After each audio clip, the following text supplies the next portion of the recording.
আজকে এখানে অনুষ্ঠানের আয়োজন করেছে মুক্তি চেয়ে। আমি আসলে এই কথাটার সঙ্গে একমত না, বিশ্বাসও করি না।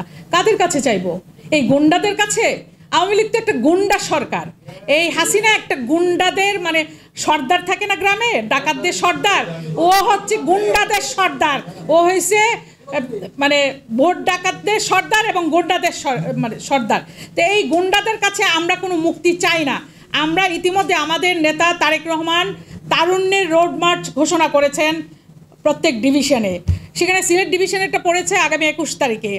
আমি আপনাদের সকলকে আহ্বান জানাই, দেশনায়ক জনাব তারেক রহমানের নেতৃত্বে বিএনপি যে কর্মসূচি ঘোষণা করেছে তারুণ্যের রোড মার্চ, সেই রোড মার্চকে আমাদের সফল করতে হবে এবং এই গুন্ডাদের সরকারকে ক্ষমতা থেকে টেনে হিচড়ে নামাতে হবে।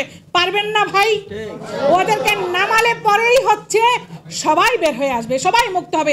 আমাদের নেত্রী দেশনেত্রী বেগম খালেদা জিয়া, তিনি কি মুক্ত আছেন? তিনি তো গৃহবন্দী, তার চিকিৎসা করতে দিচ্ছে না এই অসভ্য গুন্ডারা। তো তার যে চিকিৎসাটা করা দরকার সেটা করতে হলে আগে শেখ হাসিনার পতন হতে হবে।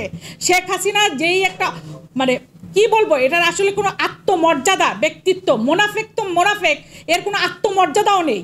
এটা মানে গ্রামের এই যে পোলাপানদের মতো, যেটা ফজলু ভাই বলে গেলেন যে সেলফি তুলে বেড়াচ্ছে। এখন দেশে এত এত সমস্যা, দেশের মানুষ এই যে দ্রব্যমূল্যের ঊর্ধ্বগতিতে মানুষের নাবিশ্বাস উঠছে, মানুষের নামে শত শত মামলা দিচ্ছে, সেই সময় সে সেলফি তুলে বেড়াচ্ছে এবং মনে করছে যে এই সেলফির মাধ্যমে সে আগামী নির্বাচনের বৈতরণী পার হবে। আমরা কি সেই বৈতরণী পার হতে দিব? নিশ্চয়ই না।